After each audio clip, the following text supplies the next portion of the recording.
have a snuggle puddle. No, what? All of us get together for a snuggle puddle. No. As a matter of fact, most people don't recognize the other voice that'll be part of this before they see him today. My other personality? Well, by most people, I mean all 0 people that are currently in here. That's true. Whopping 0. It's 3. It's us. It's us. We're here. We are a statistic. All right. Well, since we've got such a huge flow of people coming in all at the same time right now, let's go ahead and get this sucker started. Yes.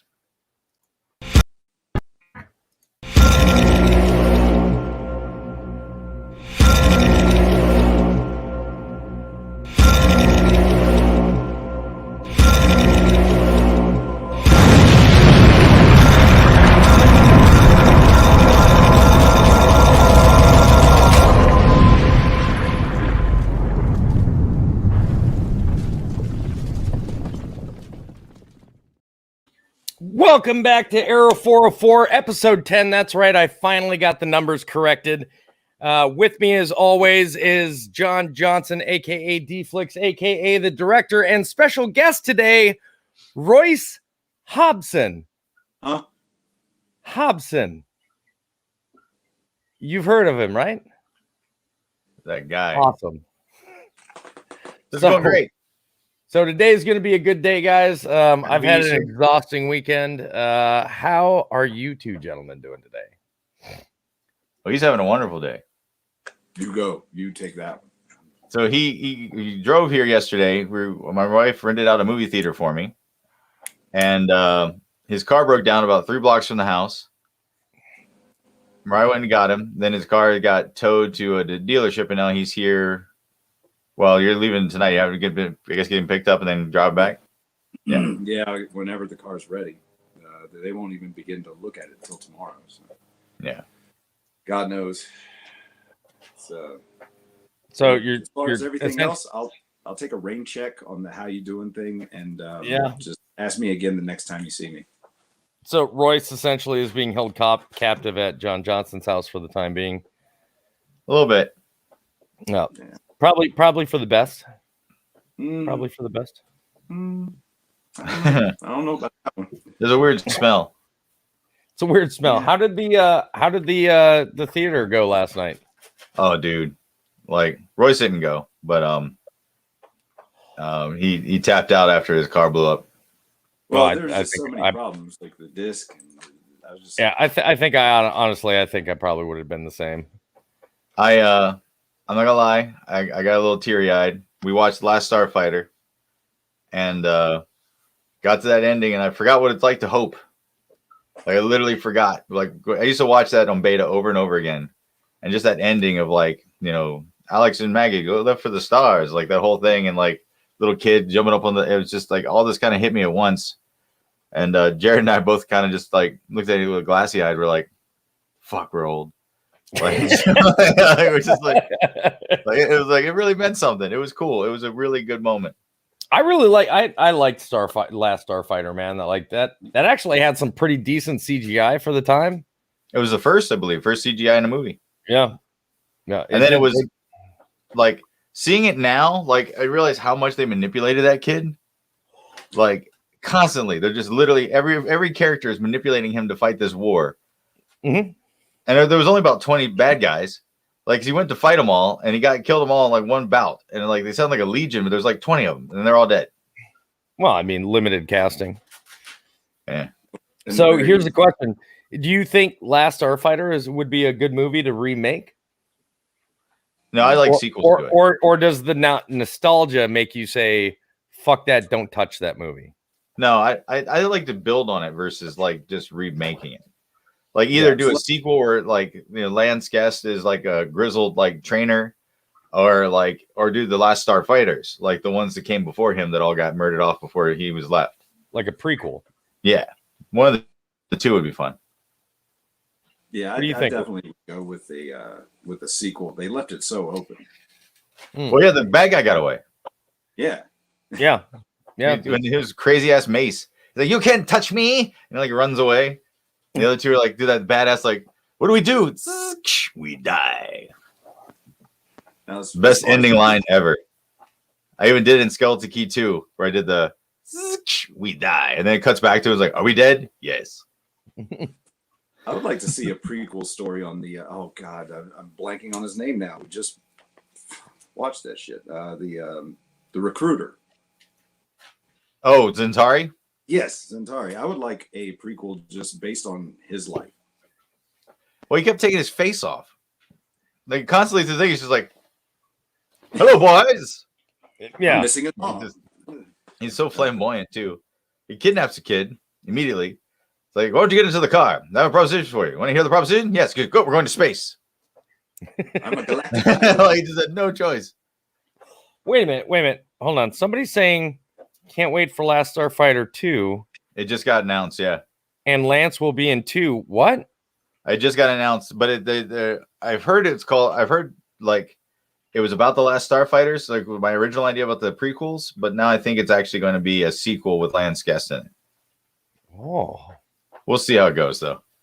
I wonder if they'll do like when you last saw our heroes. Because the guy who had the rights to Last Starfighter never gave him up, ever. Spielberg asked for him, he said no. And then Seth Rogen asked for him, he said no. So something changed where he, like, I guess pandemic, he was just like, "All right, fuck it, I need money." Royce, what are you looking at and smiling at? Like, Royce is just staring off and just. Yeah, no, I just had some amazing thoughts. Just spit them out, man. That's what this is all about. No, I was just thinking back on when I had breakfast with Lance Guest, and I was sitting at the table with him. It was just me and him, just talking. And he looked so much like my dad, but I got halfway through my plate before I realized it was Lance Guest. And oh God, I felt so terrible. I mean, it was early in the morning. I was hungover. I just got done being stuck in an elevator with Amy Adams and Mini-Me. Oh yeah. Yeah, that was just weird. That's not how you're supposed to wake up, and that's like your first experience of the day. Just being the star of the Last Starfighter. Well, yeah, no, that's how it ended because I'm just in an elevator and like the elevator wouldn't move, so we're just sitting in there, and Amy Adams is just not bitching, but just be like, "Oh God, this is the last thing I need today," kind of thing, and that voice that she has is just so hypnotic, and and at my ankles is this like motorized, and it's Mini-Me. Oh, Vern Troyer. Yeah, and I'm just like, huh? This is how I wake up. Then I come into the same room. I see him get up because he comes up to me. He's like, "I just had lunch with Lance or breakfast with Lance Guest." Like, what? And then Zach Galligan walks in. He's like, "I fucking hate this place." They're like, "What?"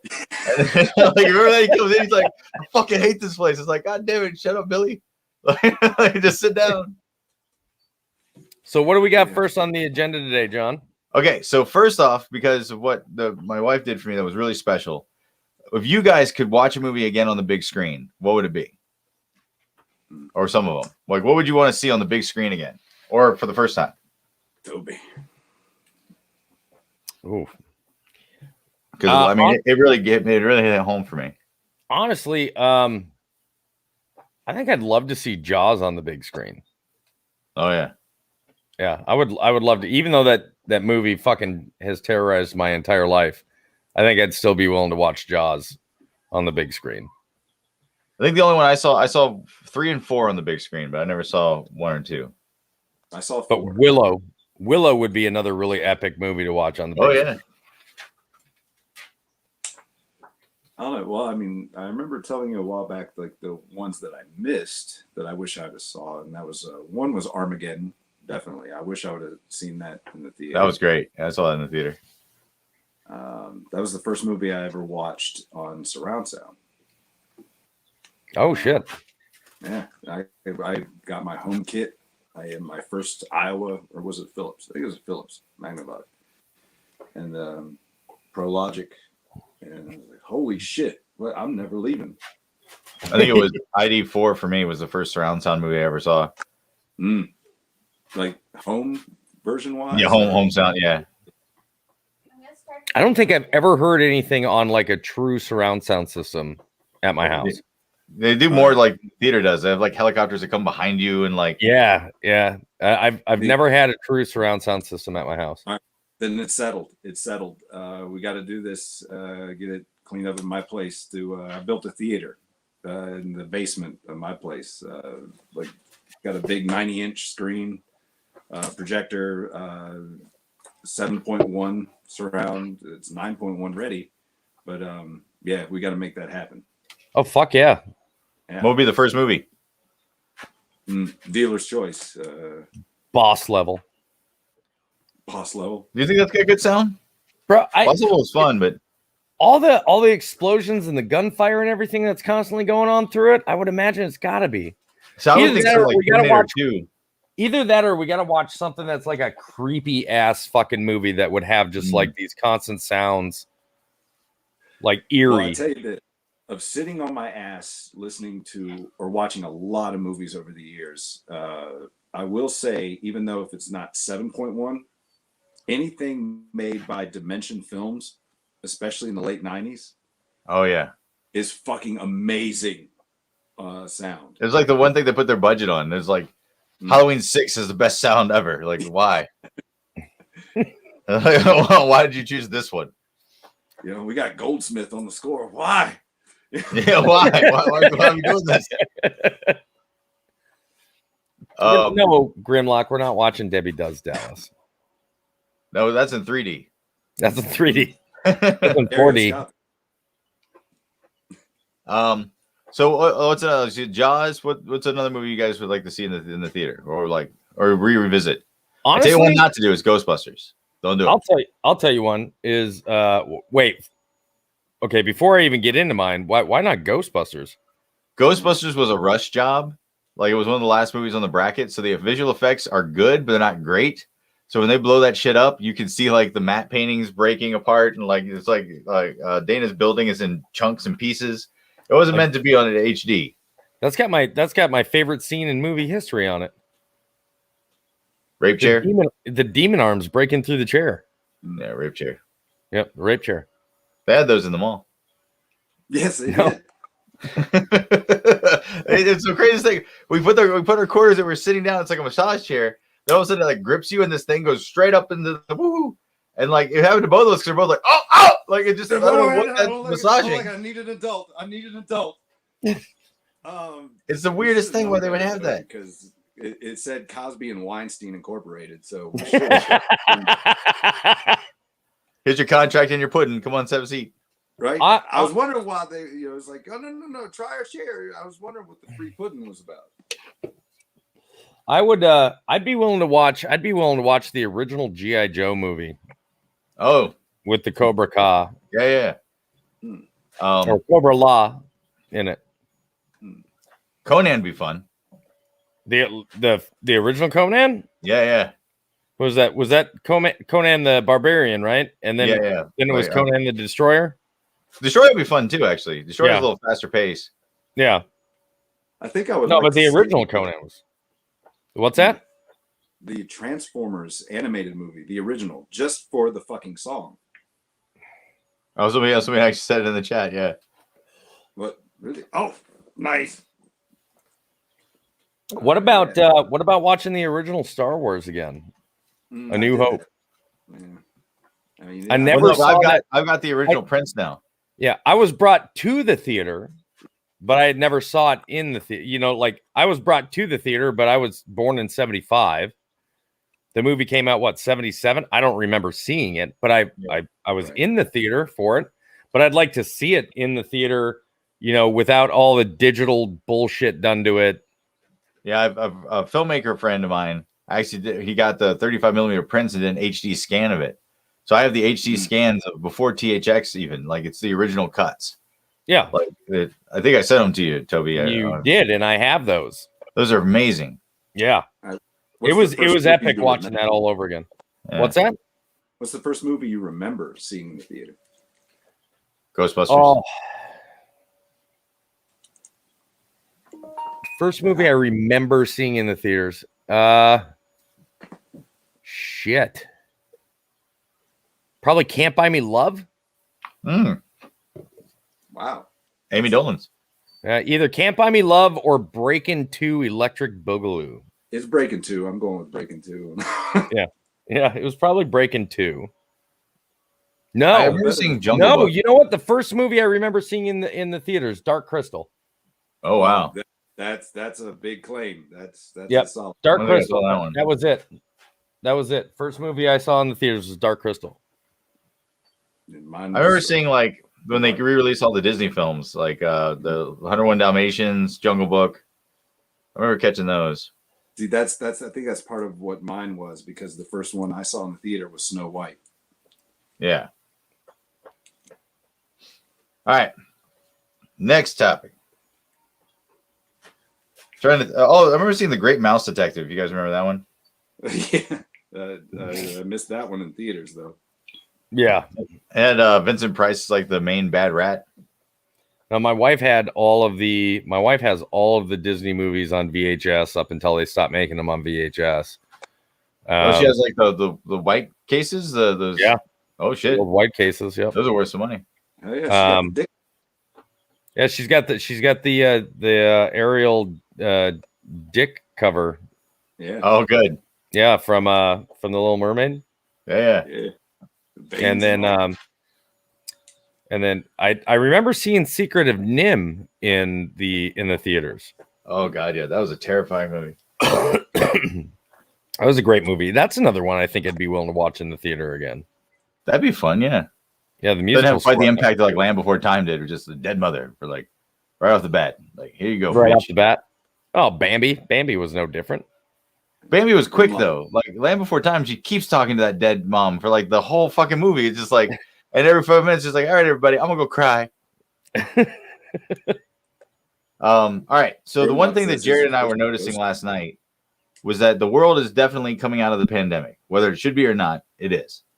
And so we were thinking that because we rented this movie theater for about $100, and then we paid our tickets on top of it. So altogether it was like 200, something like that.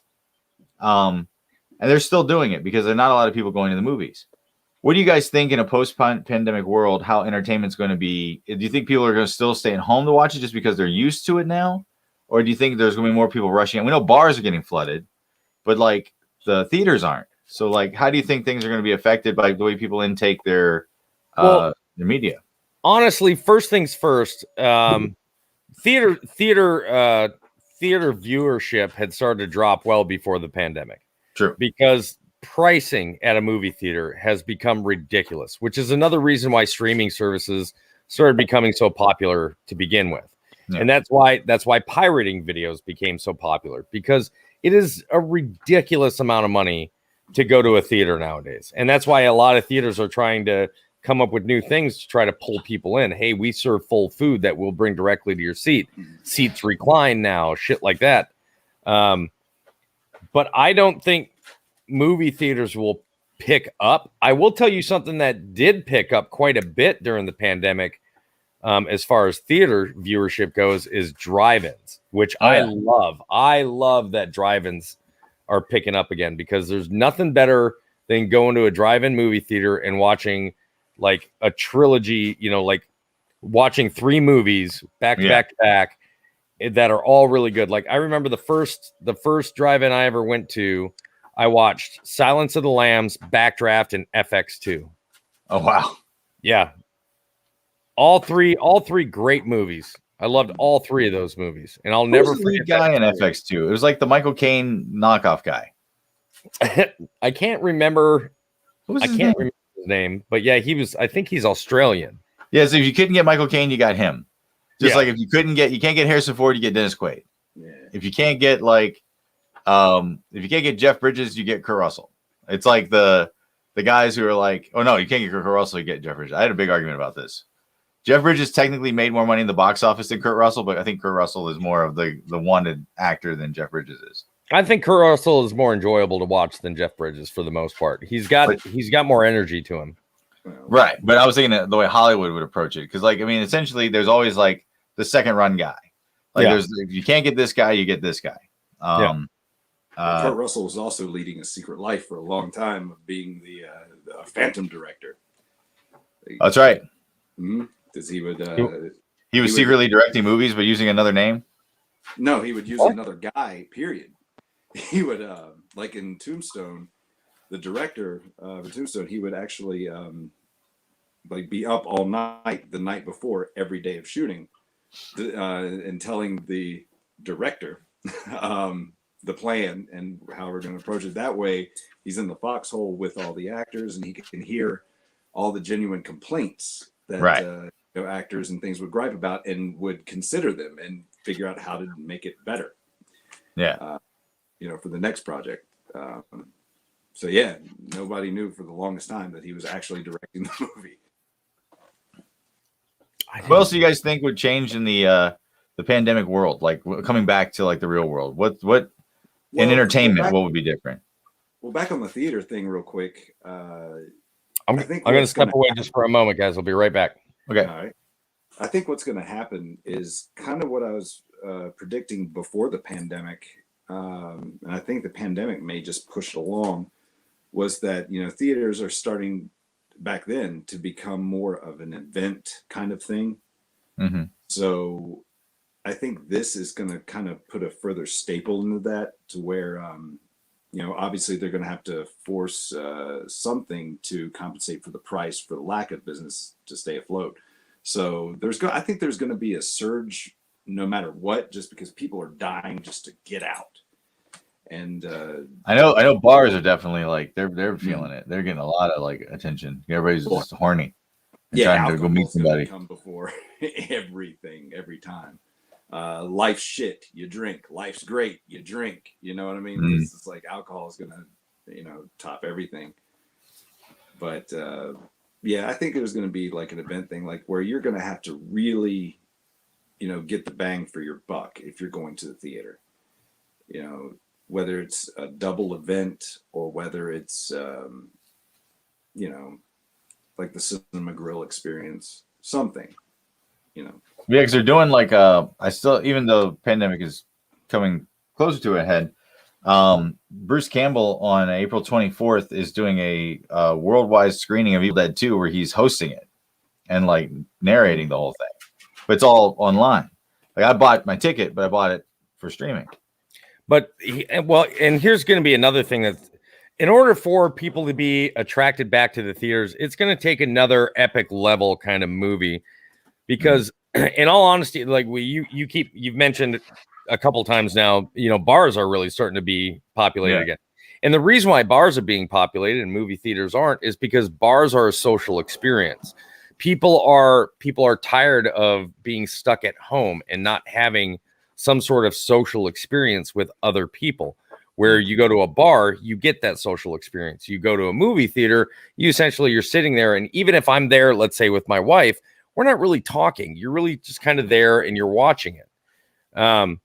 So it would need to be like another epic level movie, kind of like you're talking about, like an Avengers Endgame, where people are really going to get into it and they're going to be excited, and there's going to be murmurs and hushes through the crowd throughout the movie because of different scenes and the impact of each of these scenes. So until you get another movie that's really made at that kind of level, you're not going to get that kind of viewership at the theaters. You've got to come out. It's got to be a hard-hitting movie, something that truly is epic, that can bring people together in the theater to cause discussion or great emotion in order to draw people back in. Yeah, and go ahead.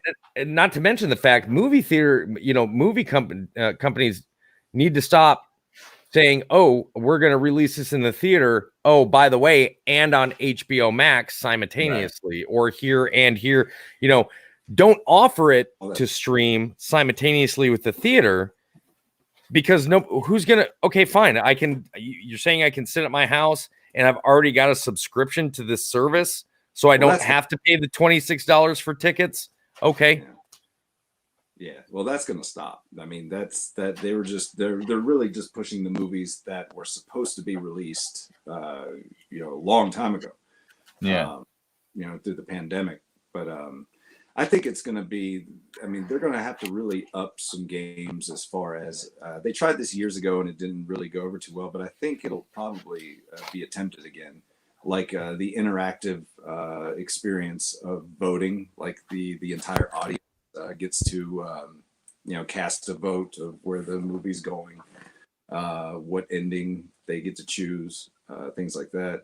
Be a great time for another select your ending or who dies type of what was it? Final Destination did that. Where on the DVDs you could on the Blu-ray they had one where you could select, does this person die or not? Oh, I didn't know they did that. So it could vastly change the story whether that person died or not in the movie. Oh god, that would be the ultimate cheater disc versus Staycay. Oh yeah. It's just you keep watching the same movie over and over again. I'm placing all bets that this guy, he totally dies first.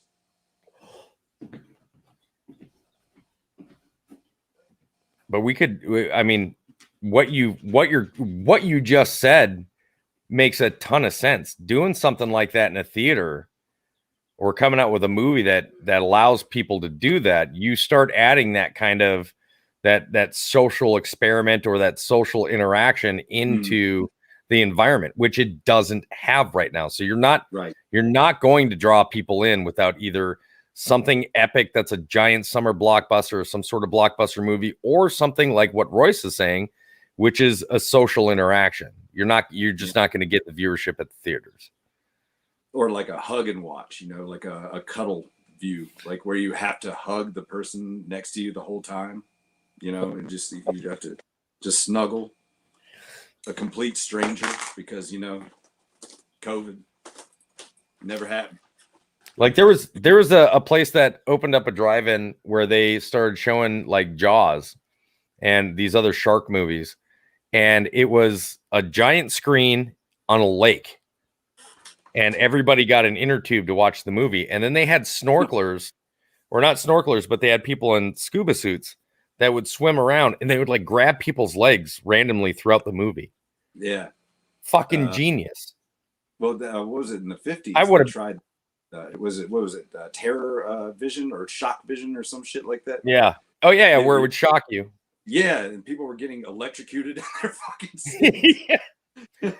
I tell you what, I'm watching Jaws and somebody grabs at my fucking leg. I become Jesus. I'm up and I'm on top of the water and I'm out and I'm not coming back. I'm not going back to watch that movie. Stopping on your date.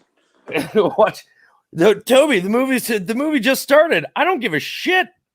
I don't give a fuck. Hey, some girl died trying to hold on to a fucking bell post in the middle of the water.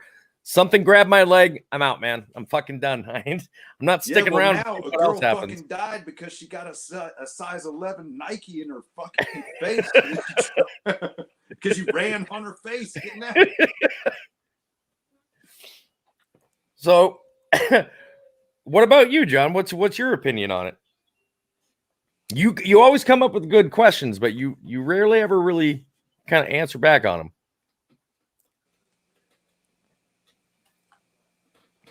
Oh, that's why, because you can never hear him. All right, cool. So his microphone stopped working.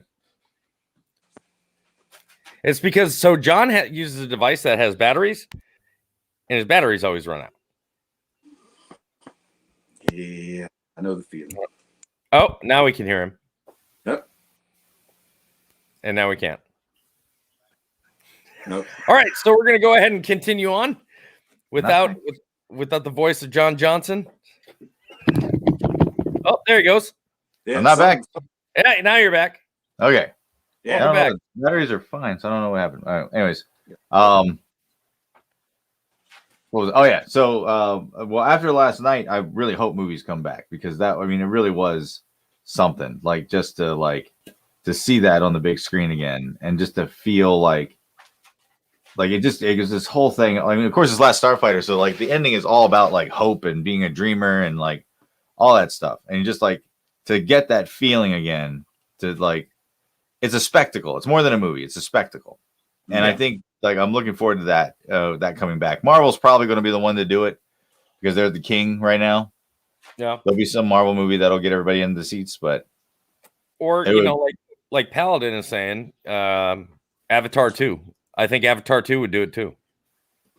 Yeah, I don't know why everybody likes it. I mean, I get it, but it's really popular. I just don't know why. I just love poking him with fucking Avatar. I love poking him with Avatar. Every time I bring it up, like it looks like he's fighting to prevent himself from throwing up every time I mention it. I don't just hates Avatar. I liked Fern Gully. I mean, I was a fan of the Smurfs, but Yeah, I don't. No, I mean, I didn't mind Avatar, but I don't see the big deal in it. Like Exactly. They claim all the money that was thrown at it. I just see CG. That's all I see.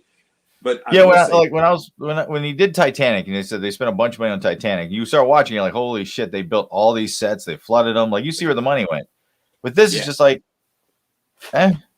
Well, but I mean, just about everything in Titanic was practical effect, right? For the most part, but it was all like you could see it though. With Avatar, it's so animated that you can't tell they used the special graphics. Yeah. Oh, I don't know. I mean, it still looks fake. Like if it's supposed to look real, they failed. Like where's that money? But I will say this: the Avatar ride at Disney is that was amazing. Yeah. That was amazing. Right. So both ridiculous. Of you have been to Disney? Yeah. Interesting. It's the ride where you actually get on. You're supposed to ride the dragon, and your seat breathes. Yeah. So like your legs move apart, and like it was just amazing. They do smells, like they do all kinds of stuff as you water spray. Like it's a weird ride. Yeah, like there's one part where you actually you're diving down and the dirt flies up, and you smell dirt. Like it's just I don't know how you mimic dirt, the smell, but they nailed it. I mean that would all be lost on me. Yeah, I mean, like if somebody came to me and said, "Oh, we lost John." Yeah, it's normal. Okay, it's normal. He's gone. He's back. He's gone. He's back. But if somebody came up to me and said, "All right, we need to replicate the smell of dirt. Here's some dirt." That's the best I got. I'm just gonna put a fan. I'm gonna put a fan next to some dirt. John, are you back now? I think so. No, it was very specific though. It wasn't just dirt. It was like you smelled ocean. You smelled like the rainforest versus like there was very specific smells. And also the spray and the temperature they would do like heat on you. Like it was crazy. I've never was immersed in that. Well, in the Harry Potter ride, it was actual fire. Like yeah. Let me bring something up here real quick because the world is full of I'm going to say selfish people, and this is a perfect example of it. And we've said for 10 straight episodes now, this is not a standard podcast where we're going to sit back and we're going to interact consistently with people that come in and chat and things like that. And let me reiterate that. So I've got a hello. And then I've got an okay bye 2 minutes later because they didn't get acknowledged. They're paranormal. Were they possibly using a Ouija board and it just happened to come into the chat? It could be. But the point here is our podcast is not designed to interact with the people that come in. You're more than welcome to interact, but whether or not we acknowledge it or whatnot, we're here to talk about certain things. So we do apologize if that's your purpose for being here. It's not that kind of podcast. I truly think it's not my show. On the other side. Like I think we literally just got reached out from somebody in the 50s. They're professional, and they're doing research. Well, I think that's one of your people. That's probably one of your Ghostbusters. They should watch the movie. All right. So next on the list.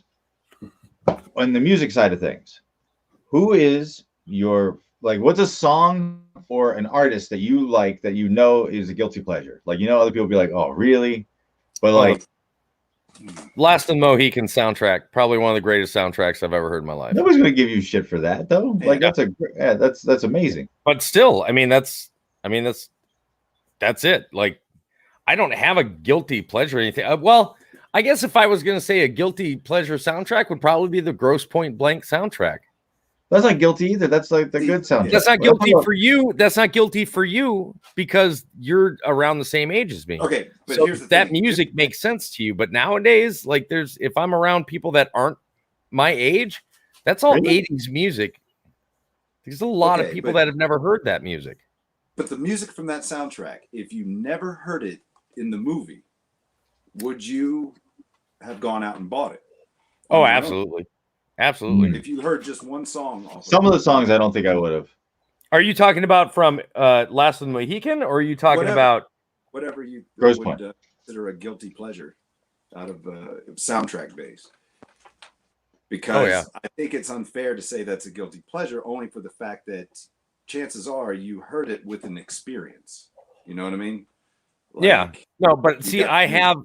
So it's kind of like a catch-22 thing to ask me that question because I have such an eclectic taste in music that there's not much that I wouldn't already have purchased or listened to or whatever that I continue to listen to. I mean, there's songs I've heard John playing in the background of his live or somebody else in the background of their live, and there's no experience attached to that other than just hearing it. And I didn't even know what that song is. But with the soundtrack, you're more than likely getting a compilation of artists where, like, is a guilty pleasure. Like, if you're like, I secretly fucking love Seal, you know, or if. All right, Kiss from a Rose. See, here's mine. See, I was gonna say I don't secretly love Seal. Kiss from a Rose? Are you kidding me? But no, right, I'll set the stage for this one. Soundtrack. I'll say it's from a soundtrack, which is why I like it and how I was introduced to it. But Richard Marx. Okay. Well, see, which song? I can't remember the title. It was basically the ending credits of The Getaway. Getaway. Alec Baldwin, Kim Basinger, Michael Madsen.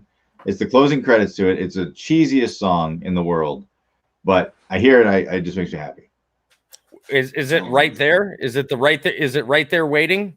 I think that's it. Whatever you do, that one? No, it's not that one. It's I will say, okay, if we're gonna say one song, I'll go with Bryan Adams. Dude, Everything I Do. Nobody escaped that one. Nobody escaped that one. Nobody escaped Bryan Adams from Robin Hood. There's no way. No. I will say probably my favorite guilty pleasure artist is Meatloaf. Okay. I don't think these are guilty pleasures though. Like that, who's gonna like make fun of you for that? Well, I mean, nowadays maybe. Yeah. Come on, again, you're only saying that because we're similar aged. Whatever song or music I'm gonna like that's somewhat popular or not. With you. No, I'm agreeing with you. Yeah. If anything else, honey, what's our song? What was the song? No. I don't mean like our song. What's the song that was the number one song when you and I got together? This is my guilty pleasure song. 3 Kids. Bop. Okay, so that would I consider. I will listen to that all fucking day. I would consider that guilty pleasure. Yeah, but it's not in the movie. Yeah, no. I didn't say in a movie. No, we were just talking about guilty pleasure. I'm just saying, like, you got to kind of remove the ones from the movie because there might be an experience attached to that that's kind of gives it a leg up that doesn't really constitute as a guilty pleasure. You know what I mean? Like the Bryan Adams thing. Nobody escaped that hit. Anybody here's who a question. watched that movie and saw that was like they loved it. And here's a question right here, John. Yeah. Michael Stratton. Question: who is Meatloaf? Meatloaf was the first man to discover the foam. Instead of using foam in packaging, it was the bubble pops. There it is. See, you can't give it. You don't know how to give a sincere answer to shit. I don't think Michael is shit. I'm just trying to give an answer. Yeah, again, another unsincere response. So, like Tiny Tim through the tulips. Tiptoe through the tulips. Michael Kelly says, "Flying Without Wings." Whitesnake.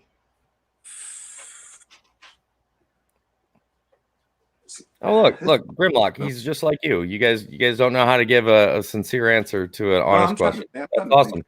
I'm still trying to think of a guilty pleasure. I will say something that I'm ashamed of thinking at one point. Okay. This is going back to the Umbop thing. When I first saw that video, I really legitimately thought to myself, I would do that drummer. Yeah, it's a pretty woman. Yeah. Okay, we can't say you're guilty. We can't say your guilty pleasure is pedophilia. What? No, I was like almost the same age, kind of. I think. What? When they come? I don't know. I'm 45. How old are you? When they come out? They can't. 1997. 97 is when Mbop hit. Okay, I was a pedophile then. Well, I think the drummer was the oldest, so he was of age. He wasn't 18 yet. He wasn't 18 yet. None of them were. When Mbop hit, none of them were 18. I'm going to jail. See, I told you I was ashamed of it. I slept with all of them. See, like most of our guilty pleasure songs, I think are probably going to come from like the 80s or 90s. Mm-hmm. Like another one, like Informer from Snow. Oh yeah. I mean, I'll own my 80s shit, you know. So like, I mean, Informer, he was summoning a demon. Let's get it right. Those lyrics, he was literally summoning a demon. I have no idea. Yeah, I have no idea what he was saying throughout that. I've even read the lyrics and I was like, that's not what he's saying at all. No, There's no fucking way. It was like Louie. Like Louie came out, no one knew what the fuck he was saying, so they banned it. There you go. That would be a guilty pleasure one, I would say. Oops, I did it again. Okay. Yeah. Oops, I did it again. I can see that as a guilty pleasure. Yeah. That's one.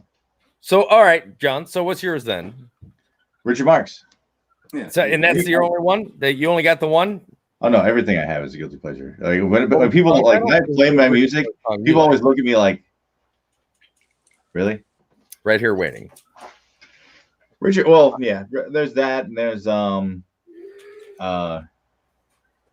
well, okay, so a lot of soundtrack songs. So really bad songs, like from the original Graveyard Shift soundtrack. There's one called Up There, and if you heard it, you're just like, oh no, and I'm like, oh yes. Like it's one of those things where it's so cheesy. Like there's a saxophone for no goddamn reason. Wait a minute. Now, what's the name of the song? Did you ever give it a name? The name of the song that you sing in Skeleton Key? Which one? The one where you're singing to her at the end and you're talking about you're the rain? Yeah, is that it? Crying in the Rain? It's called The Rain, yeah. Oh, The Rain. Okay, because I'll put that on my guilty pleasure list. I fucking listened to that a few times. A month easily. That was fun. I've even done TikToks using that audio. Yeah. Yeah. Yeah, I have. I'm trying to like no, this needs to be on TikTok. Like the song needs to be on TikTok. So I think somewhere in Shark, You Son of a Bitch, there needs to be a song, but I don't know. What song it should be. I was thinking either like a sea shanty. It should not be "Show Me the Way to Go Home." That's too obvious. Def Leppard. Bittersweet Symphony is a guilty pleasure for you. That song is amazing.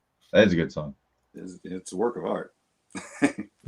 Royce is like, as an artist, the fucking music is, that song is damn near perfect. I mean, just when you start hearing the strings at the very beginning. Royce, what do you have one? I don't see. I don't think I do. I'm pretty upfront and open with. I don't know guilty. That like I'll own what I like. I don't think I'm ashamed of any of it. I know there'll be some that people will be like, "Oh, that's fucked up," but I don't think of any of them as a guilty pleasure really, because like I am a sucker for anybody who does a remake or a cover of Girls Just Want to Have Fun. I gotta hear it. I would put Girls Just Want to Have Fun as a guilty pleasure for a Royce. Have you heard the original? I mean, if I ever came and looked at Royce and he was like, you know what song I love? Cyndi Lauper, Girls Just Want to Have Fun. I'd be like, oh, holy shit. Like, I wouldn't expect that to come out of his mouth. Yeah, anybody that knows me though knows that I'm a huge Lauper fan. Like, huge. She's got TikTok and she writes like original songs for it. Yep. Like just once in a while, she just sings the song. God, he's always trying to pull you over into TikTok, isn't he? Yeah, always. Always. Going there. Ever. The True Colors is by far one of my favorite songs of all time. So yeah, I totally get the Cyndi Lauper thing. There's a version it's with Frank Sinatra Jr. that she does Making Whoopee. It's amazing. Really? Yeah. Trying to think. I think All Through the Night, I think was my favorite Cyndi Lauper song. Mm. All right, so here's Michael Kelly's "Miners Meet Me Halfway" from the movie Over the Top. That sounds like that's a deep dive right there. That sounds It sounds like the guy's like that doesn't like, that's the voice right there. As much as it does a conviction, like a description of of your crime. I'm going to be honest. John has another guilty pleasure song. I've just been giving him the opportunity to tell us. I know what it is. He hasn't said it. Do I know what it is? Because in his mind, this song is amazing, but there's a lot of people that either A, haven't heard it, B, have completely forgotten about it, or C, probably don't think it's all that great. Oh. What are we talking about? Still Believe. Oh. That is a guilty pleasure song like a motherfucker. I don't care how much you love it. There's a reason you love it, and it's because that is a guilty pleasure for you. You know, the backstory to that song is that it was a Christian song that he bought the rights to and had an oiled up like it's still Tim Capello to sing it. Because it's actually like it was like making fun of the guys who originally did it. Yeah. Yeah, all right. I guess that counts. So you play that for anybody that's like, what are you doing? Okay. Easier question. What is your most guilty pleasure movie? Oh shit. I don't know because, well, guilty pleasure movie. Yeah, as in like you watch and you're like, it's cheesy, it's like it's not great, but would you love it? Yeah, you wouldn't tell your buddies, be like, oh, what movie's fan-fucking-tastic? Bridges of Madison County on whatever.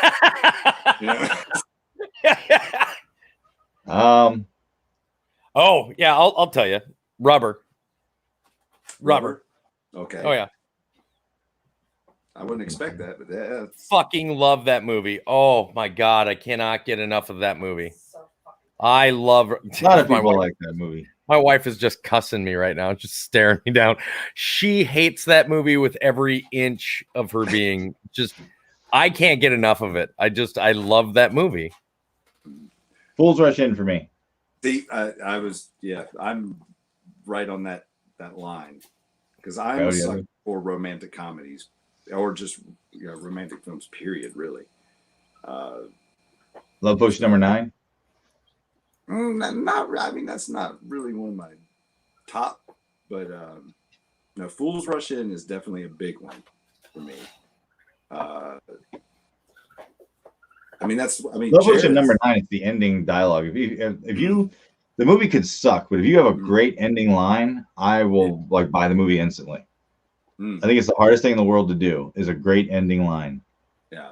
And when I hear them, like my favorite was the Ice Harvest. Oh, they got pancakes. They got everything. Yeah. When you write something like that, it's just like, damn. See, that's what I was thinking of when I was like writing that line, like, what an asshole line, like, for the thing we were going to do. And that's kind of where my head was at, is like those ending lines. What was the other one? Some Kind of Wonderful. It's like, how do they look? You look good wearing my future. It's like, it's not Love fair. Actually. Love Actually. I've got another guilty pleasure movie now that I'm thinking about it too. What you got? Suburban Commando. Okay. Yeah. I haven't seen that. I've seen it, but a long time ago. I got to watch it again. I don't know what it is. Like if I see that it's on, I'll be like, all right, well, let's see it. Let's check it out here. And I don't know why. I enjoy Suburban Commando so much. All right. Were you a huge Turtles 2 fan when it came out? No. I liked the original Turtles, but not a big Turtles 2. The reason why I was trying to solve the psyche of the Suburban Commando, because the first releases of Turtles 2 all came with the same 3 trailers at the beginning. It was at the time it was called Step Kids. Nowadays it's called Big Girls Don't Cry, which is a great movie too. That's a guilty pleasure. But Suburban Commando was the big trailer that came with all of Turtles 2. I know that trailer more than the movie. What was crap? Oh, Munchies, like the ripoff of Gremlins and Critters, and it's just called Munchies. I love that film. It's terrible. Well, it's the same thing with Ghoulies. I thought Ghoulies was a horrible fucking movie, but at the same time, I would sit down and watch it. But which one did you watch? Did you watch 1 or 2? Both. So like 1, the ghoulies are never really in it. It's just like these guys doing witchcraft. The second one is like where they actually became like the creatures. Yeah. The second one I liked a lot more. Ghoulies 2, that was the Funhouse one, right? Wasn't it? Yeah. Yeah. Yeah. That was the one where like it worked. It worked well. The first one they're barely in it. But I think there's actually Jared filmed me without me knowing. I think he filmed me crying at the end of Midnight Hour. Well, yeah, that's not a guilty pleasure. That's a good movie. Well, it's not. I mean, it's a low budget. It's a made-for-TV movie, but it's not a like. I don't think people would judge you for it. Well, they would. I think they would judge me for what I cry at. Oh, okay. Because it's the ending. It's just the very ending of it. It's just after all the monsters and all the bullshit. It's still a love story at the end. What's a movie that you guys watched when you first saw it? You're like, oh, this isn't very good, and then you watched it later when you got older, and you're like, oh, this isn't so bad. Because Jared was saying that about Last Starfighter. When he first saw it, he didn't like it, but now he's watched it again. He likes it a lot more. Oh, Jesus. Oh shit. I just had it. I was actually thinking about this not long ago. The second half of Full Metal Jacket. Yeah. I will say the what's the last of the remakes and the original trilogy, the Star Wars, the third one, Revenge of the Sith, or what's it called? Oh, the original ones? Not the original ones, but the 1, 2 episodes 1, 2, and 3. Yeah, 3 was actually, I didn't like it when I first saw it. And I went back and watched it later. It's like, this isn't as bad as I thought it was. Oh God, I can't make that. Every time I go back and watch 1, 2, and 3, I think, yep, these are all still just as bad as when I originally watched them. Except for the fight of the first one, the ending fight. Oh yeah, that was the fight at the fight at the end with Darth Maul. Oh, that's epic itself. But I'm not gonna lie to you. I think a big part of that has to do with the score that went with it. Like, right. That guy went all out on the score for that. In each level, he just was like, what if we make it louder and amp it up with even more intensity at each thing? It's like, it just fucking, it just became wild. And the choreography of the 3 characters, like when they're all invading mode, you got Obi-Wan pacing, Qui-Gon like meditating, and the other one just like just lurching. Like it's just like, I love the character development and all that. I love them all. And that was I love that character. If I talk about a movie that I thought was bad and went back, watched and thought it was good, Untouchables. That never happened. Untouchables. Yeah, because when you're just too young the first time you saw it, didn't really get it.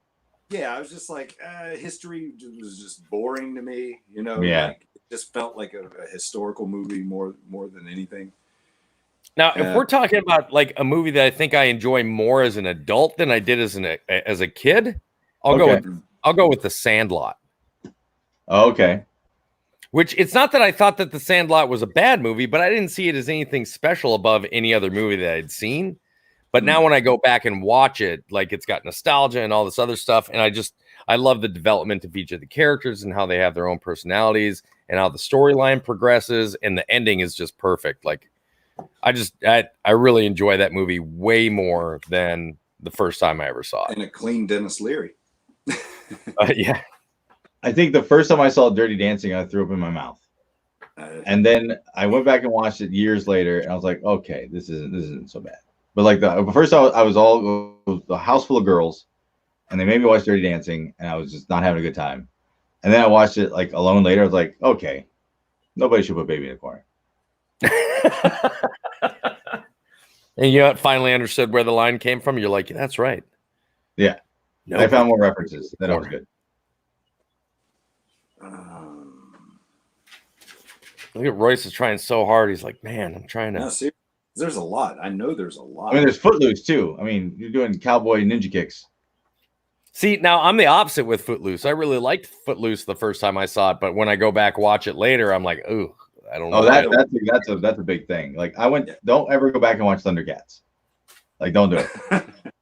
Oh, the TV show? He-Man you can do. He-Man is still funny. But like I went back to watch Thundercats. I was like, I love Thundercats. I'm watching, and he's like, Snarf, I'm gonna stand here for about 5 minutes. I'm gonna roll. Snarf, snarf. Yeah, no, I got the entire set of Thundercats. Only one of the sleeves of the box set is opened. The rest is still packaged. So, in your opinion, who was the worst character? Who was the worst sidekick character? Snarf or Orko? Orko. Snarf was annoying. We didn't. Orko would just fucking show up and like make everything wrong. Yeah. Snarf at least cared. Yeah, Snarf was like trying to do something. Like, hey, don't do that. I'm still trying to figure. I'm gonna try to blur them. I'm still trying to redo. Yeah, I'm still trying to figure out why they included Orko in He-Man when He-Man wasn't, or Orko was never in the comics. Well, the toys were first. Yeah, the toys. The toys and the comics were drawn first. Oh, and then they created the toys to promote the comic. Well, yeah, it was kind of the same time thing because they started with the character designs and storyboarding, and they're like, okay, this looks so epic. Let's do something. The comics and toys were kind of they were simultaneous because they came out with the mini comics with the toys with each toy. But Orko was a character that was in the show that was never in the comic. Oh, yeah. Once it was a purely toy driven industry, it didn't matter. I mean, they wanted to create more and more characters because that meant more and more characters to buy, more and more characters to choose from. So it was kind of a developing thing with it. Hence, here's one. When I first saw Mario Brothers, I hated it, and then when I went back and watched Mario Brothers later, I was like, okay, this is actually pretty funny. Okay, you know what? I actually have to go and say that's got to the moment that you mentioned the movie, I'm going to say that's another guilty pleasure movie. I love Mario Brothers. Yeah, it's not accurate. I didn't like it at all. It's not accurate for shit, and it's, I mean, like Leguizamo and fucking Hoskins hated being part of that movie. They hated it. Yeah. It's the most ridiculous thing, and it changed. Like the movie itself changed multiple times while they were filming. So there's constant script rewrites, like in the middle of filming. I still like it. I love Dennis Hopper in it. Like I love that movie. Yeah, like Trapped in Paradise. Trapped in Paradise. It was John Lovitz, Nicolas Cage, and Dana Carvey. They show up on set. I've heard this from a couple of them talking about it. They show up on set, and the director says, "Fuck you guys, just be funny." Yeah. And it's like, what? And it's like, they give him no direction. They said, "You just do what you do. I'm here for the paycheck. So are you." And Dana Carvey gets quiet, goes, "I'll be retarded." And then just the rest of the movie, he's just handicapped. The rest of the film, like something that was decided to piss off the director. Like that movie is brilliant. Yeah. Just because they're all fighting. I've never seen it. Oh, it's so good. You gotta watch John Lovett's interview about it. Like, because they're good on set. They're like, "What do we want?" Nicolas Cage like, "What do you want us to do?" The director's like, "You're paid here to be funny. Be funny." And like just walks off, and Dana Carvey got quiet. He's like, "I'm gonna be retarded." And then like that was the whole movie just changed. Yeah. And what about a story? Yeah, they got that. Yeah, there's a bank robbery. Figure it out from there, boys. Like they did. They did. I thought they're really entertaining. See, now I gotta go watch it. Honey, we gotta watch Trouble in Paradise tonight. Trapped in Paradise. Trapped in Paradise. Trapped in Paradise. Write it down. Get Trouble in Paradise. That's a whole nother ride. Yeah. Trouble in Paradise is a whole nother ride, man. That's like when Corey Haim and Corey Feldman were in their sex movie phase. Yeah. You know those like 10 movies they made where they're just humping everything? Yeah. Were they John Johnson movies? And then one died. No, they showed themselves. They took the shirts off. The wife goes, and then the wife says, and then one died. That was his downfall. That was a week before he I have his letter. A week before he died, he asked to be in Plan 9. The Fat Boy movies. The Fat Boy movie. You're talking about Orderlies. Oh, Disorderlies. Disorderlies. Yeah. That movie was amazing. I love that film. You know Brain Donors? Brain Donors. Wait, hang on. That's John Turturro. It's It's like the 3 comedians that weren't really comedians at the time. They just kind of put them in the. Yeah, I know what you're talking about. Yeah. It was like a bunch of like guys who got second fiddle, like in all these movies. They're like, you guys are gonna be the leads. He's like, what? I'm gonna be in so much trouble if I ever sit down on a staycation with you guys. You guys are both gonna be like, watch this, and I'm gonna be like, oh shit. We have to play him just the first 5 minutes of Blood Diner. Just the first 5 minutes. There's this little Asian woman named Jackie Kong who's like 112, and she makes the weirdest fucking movies, but they're so good. Like they're like Blood Diner was like a kind of a comedy, kind of a horror, but like the whole thing's just so weird. And she did like 3 or 4 movies, and we love this woman. Yeah. But Blood Diner, like the opening is this guy bursts into like, oh god, what's it? What was his name? Uncle That Boy. Yeah, Uncle That Boy's in a bit of a pickle. Like cops are coming, he gets gunned down. Shatara! Just the whole movie right in front of children. Like it's the weirdest opener. But Jackie Kong has like the amazing gift for background comedy. Yeah. Like, oh my god! Like one of her movies, was it the police one? Was it LAPD? Where Police Patrol, Night Patrol. Yeah, Night Patrol. Andrew Dice Clay is in the background. Like, yeah, it's just like she will go get like comedians to be in the background of her shots. Like it's so funny. But he's back there, but he's like the loudest person. He's way in the background. Because he's trying to be heard. Yeah, and he's being. Why the fuck am I here? The camera's over there. Why am I over here? So he's like talking to some random extra that's there way in the background, and he's just yelling at this extra. Like, so well, the first thing too is that she takes the unknown comedian, the guy who wore the bag over his head. Yeah. Makes him the lead and takes the bag off his head. It took us like we're watching the whole movie. We're like, wait, is that the fuck? That's him? Like it was the whole time. We're like, he's in this movie somewhere. He didn't know he was the lead guy. He's brilliant. Last Action Hero is a giant train wreck. I'm sorry, that's another movie I enjoyed. I love that movie. I love that movie. Was first to come out the same day as Jurassic Park. Like that was just a mistake. Like they should have put back. Yeah, even Arnold was like, "No, don't release this now." Yeah, not now. You're gonna ruin everything. But it does get, he's got a point. Like Last Action Hero really does get bagged on for being a horribly made movie, and I cannot for the life of me figure out why. It was brilliant. And they haven't made one like it since. No. Not really. I like their soundtrack. My wife says that she loves their soundtrack. No, it was like Guns N' Roses, wasn't it? Like Guns N' Roses, Megadeth. I mean, yeah, that was a pretty hardcore soundtrack. Yeah. Judgment Night. I still have my Judgment Night soundtrack. That was brilliant. Just taking the rap artists and the heavy metal artists and the heavy metal artists together. That was so cool. Yep. So, go ahead. No, go ahead.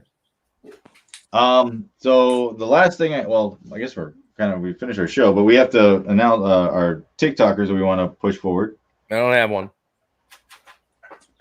All right. Well, I'm gonna go with Fun Night. It's Fun W Night, right? Yes. Or is it Fun Wit? Cool. I think it's Fun Night. Anyways, I love him. He's an amazing. It's like he's really good. He started with like he brought a new like flavor to TikTok that wasn't there before, which was doing all the kind of the Abbott Costello and the Marx Brothers. The Marx Brothers, and like he's just an amazing, sweet guy, and I would highly recommend checking him out because I don't think it's something you don't normally see on TikTok, which is like he was even like a breath of fresh air back in the day, like 2 years ago. It feels like it was forever ago, but like he's really like he's just very inventive, and he puts a lot of effort into his stuff. You can tell. Yeah. I'm sorry. I honestly I looked for some people this week, and I completely bugged out. No, it's not that they're all shit. It's just that the majority of the people that I've been seeing this week that I want to talk about, I'm not gonna lie, I got a little bit of shit for bringing out somebody that had a little bit more followers last week. So, and that's mainly what I've been observing this week. So I didn't have anybody for this week. I haven't seen enough people with the lower counts, lower follower counts to be able to really say one way or the other. Gotcha. Because God forbid I go with somebody that's got over, 30,000 followers again. They give him a hard time for existing. Who, me? Yeah, you always get shit for everything you do. Like they always come at him. I do, and I'm fine with it. But I tried finding somebody this week, and everybody, like, TikTok has done something with their algorithm again, where I'm seeing new people all over my For You page, but instead of it, like the For You page used to be like, hey, these are the people that I've been following for a really long time that I've enjoyed their content. And my following page was, hey, here are some of the newer people that I've been following that I haven't seen much of their content. And so I got like the best of both worlds. But now my entire For You page is like a couple of the same people and then a whole bunch of new people that are all verified. I'm like, I don't care about them.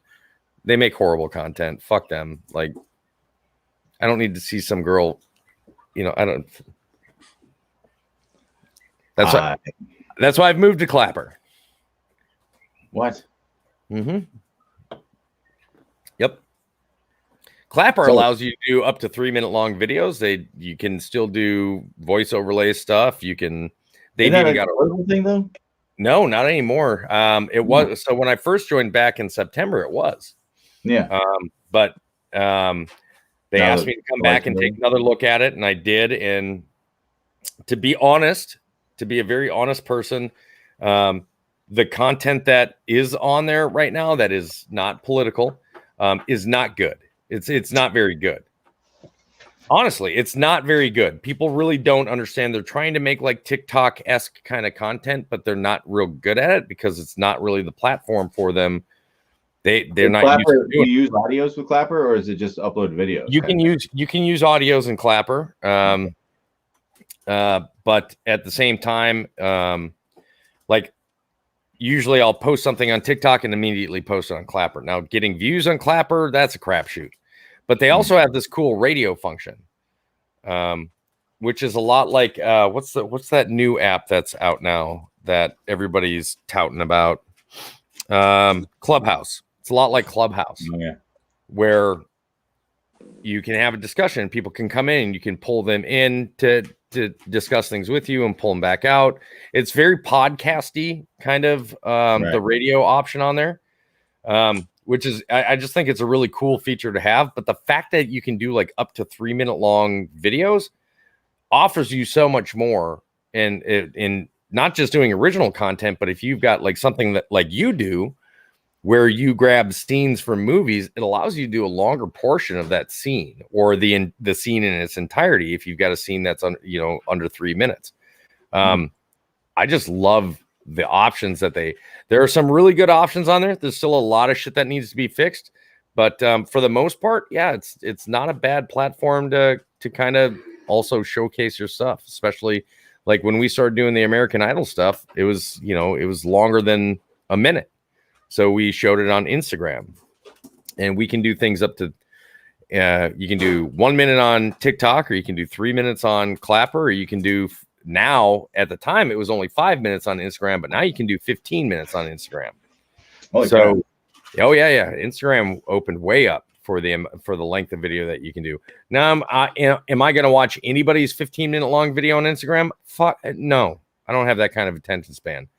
But the fact that they allow you to do it and allow their creators to make things that long, that's awesome. I love the idea of it. Yeah, doing a short film or something like that that's a good, like, you could put, like, one of your the short yours was under 15 minutes. Yeah, but like that's a perfect showcase for somebody like Zombie Bry. Yeah. Lala Gagdan, who's a great script writer and makes some amazing content. I mean, these people that really put more in, that want more time to do it than TikTok allows. Like, TikTok's been saying for the last year that they were going to bump up to 3 minutes, and they still haven't done it. TikTok is nothing but a bullshit showcase of empty promises and horrible fucking algorithm and updates. Like, yeah, Dad. It's just a shitty. It just really is. I mean, and it's so well established. That's the horrible thing, is it's so well established, but they are just a shitty fucking app. They really are. I'm not saying I do not. I'm don't, here. They don't listen to the creators that help make the app, which is their cosplayers and things like that.